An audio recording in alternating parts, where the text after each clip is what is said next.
Okay, we're just about to start our first experimental dung firing. What's happening at the moment is we've got a small kindling fire of wood because it's very difficult to get the dung to ignite without some kind of kindling. And we've decided for the first firing that we're going to enclose it. So it's in the pit, but it's actually enclosed, really just to hold the fuel in place. We're using fire bricks. We could have used things that would have been available in prehistory. I don't think it makes a great deal of difference. And the wires that you can see going into the pit, these are the wires, the thermocouple wires, which are going to record the temperatures both at the bottom of the fire, around the pots, above the pots, and we've got one inside a pot as well, because we find there's a huge variation in temperatures. So it's going to be interesting to see how this dung performs when we're ready. And the last thing is, behind me, a sack of dung collected last year, absolutely bone dry, ready to go. We have no idea how it's going to perform. We are getting ready to start our dung firing experiments. We have 5 thermocouples in place. Now, thermocouples are going to measure the temperature. They are made from 2 different types of metal, and when they're exposed to heat, the difference in how they react to the heat creates an electrical current, which we then measure and convert into a temperature using our data reader. So we're going to be measuring temperatures at the bottom of the fire, at different areas of the fire, and on top of the fire, even inside of a pot, to really see the temperature variation within each firing environment. So it should be really... Okay, what's happening now is the kindling is more or less died down. I'm going to put a layer of dung in here now to get the fire started. Once we're getting that burning, the pots are coming out, they're going in, and then we're going to load it up with dung and see how things go. So this is the dung. It was collected out in the local meadows last summer. It's very dry now, so this is a year or so old, in small pieces, so it should catch fairly quickly. So let's see how things go on. And I have got plenty of hand sanitizer as well to follow this up with.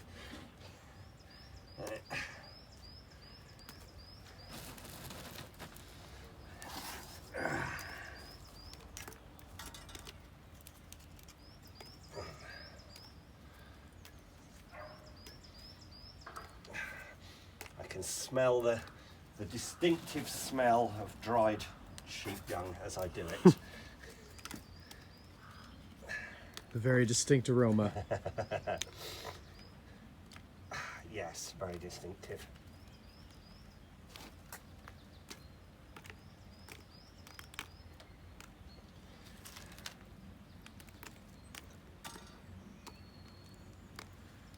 Okay, we've had the first layer of dung in there for about 5 or 10 minutes now. It's taken a little while just to catch from the kindling. We've now got flames, so we're going to wait for these flames to die down, then the pots are going in, and the rest of the fuel's going on. But it's interesting that once the flames come in, they really kick in quite fast, so we don't know quite how fast the temperatures are going to rise when the pots go in.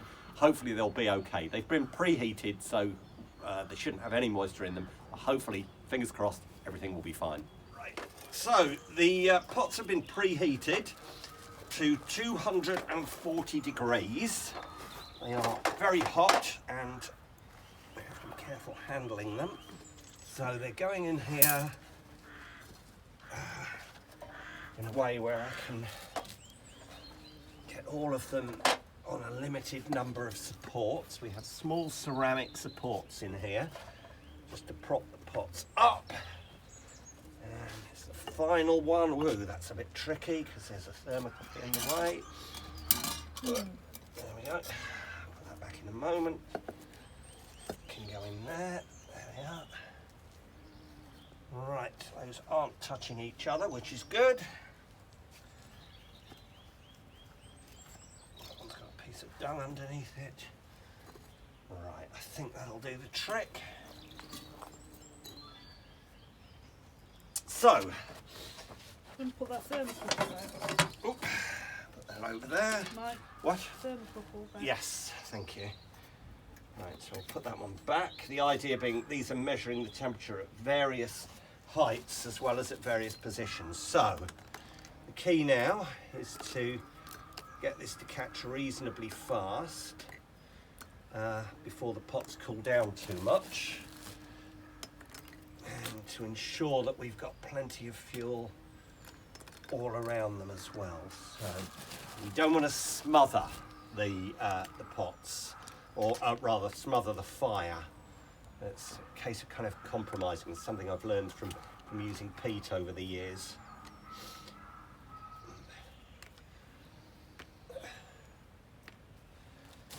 Right.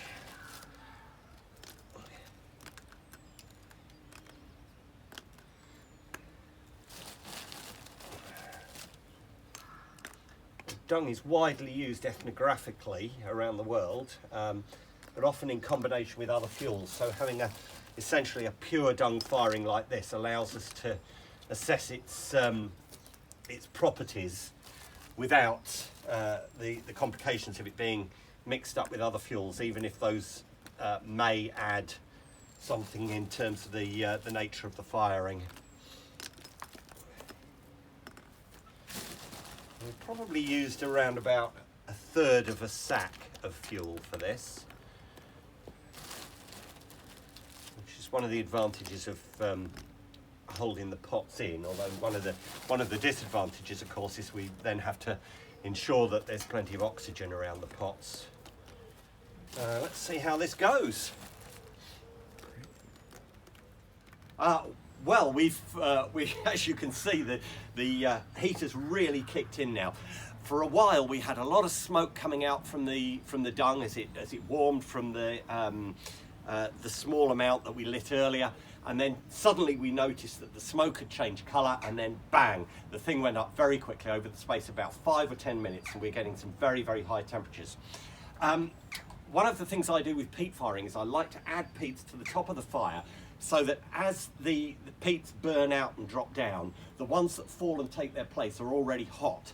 I'm doing that a little bit with the dung, but I've already noticed that I'm not having to do it so much. It's not really losing mass in the same way that peat does, which is very interesting because this should be providing a kind of an insulation for the pots. So really, the interest now, once we get this up to the temperature where these pots are becoming ceramic, we want to see how long we can maintain that with this nice covering of peat over the top, this blanket of insulation, because I suspect that's going to be one of the big differences between this fuel and the other fuels that we've used on previous occasions. We are dying down on our experiments now. We're kind of coming to the end of this dung firing, but we've had some really interesting results thus far.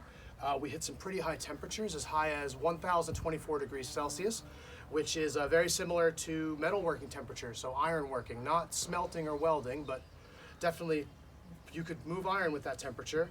The other thing that's been really interesting here is the variation of temperature within the fire, which is something we've been really quite impressed with throughout this experiment. And the other thing that we are looking at now is the level of retention of shape that the sheep dung actually has as it burns down to just ash. Some of these you could pick up and they'd look exactly like they did when we put them in.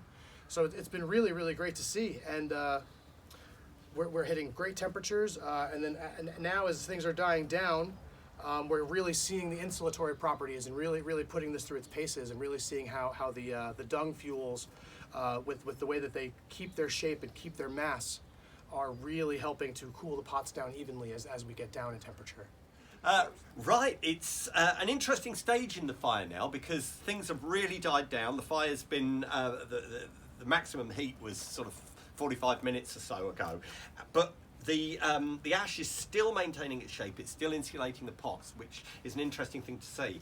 But we've also, there are also implications with this kind of fuel for things beyond the firing itself. So the fuel, if you can see in the sack here, we've actually still got a considerable quantity of fuel left. So we fired 3 pots, and we probably only used about 1/3, possibly even 1/4 of a sack.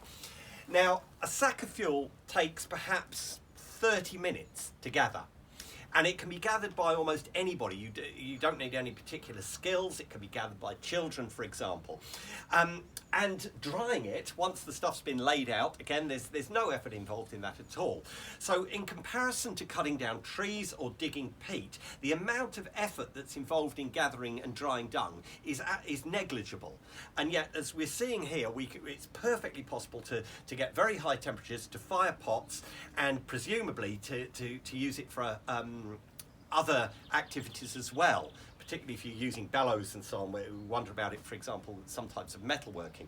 So it's not simply the firing itself that we think about when we're considering these different choices of fuel. There are these social aspects that come into it as well, and there are other economic aspects, and of course it has implications for things such as whether people might be managing flocks of sheep, partly because they know that they're going to have an easily accessible and very easy to gather fuel source that actually involves a lot less effort than chopping down trees and digging peat.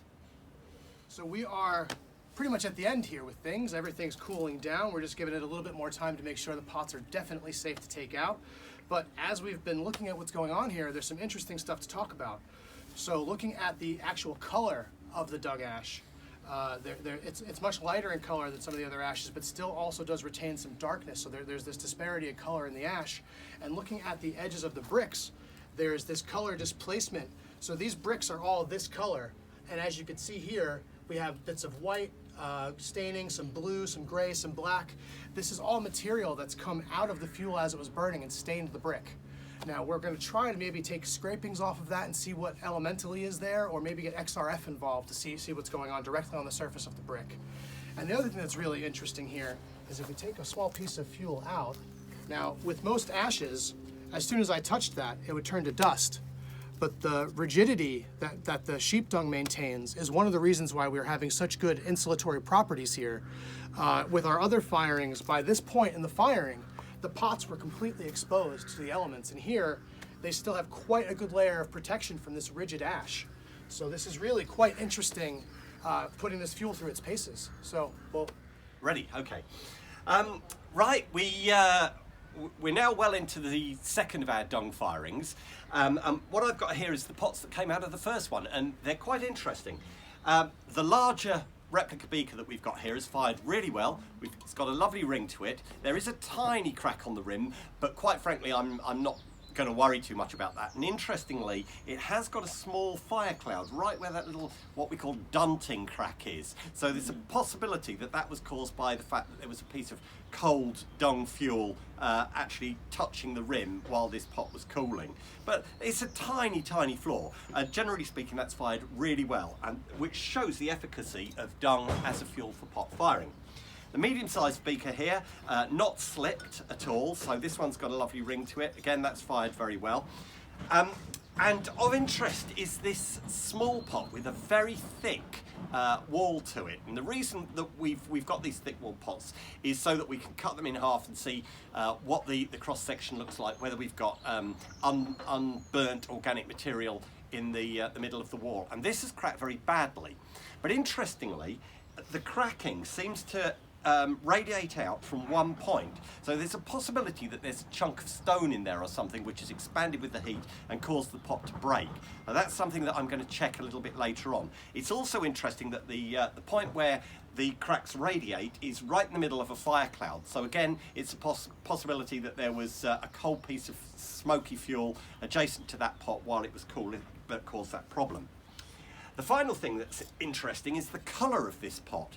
Now this is made from the same clay as the other vessels, but it's been slipped. It's been given a thin coating of very fine temper-free clay on the outside, a red boulder clay, so fairly iron rich. And in this oxygen rich environment, this has come out into this beautiful orangey red colour, and much stronger red than some of the other pots that we've made. It looks almost like terracotta clay, even though it's actually all hand dug. The red slip is made from a naturally red boulder clay, but I'm very pleased with the way that this has coloured up. It's a colour that's often associated with beaker pottery, so it's showing perhaps one of the ways that they were achieving this. And finally, we have got a few little fire clouds on the bottom, little black marks there from smoky fuel sitting against the pot. They're only on the bottom of the pot.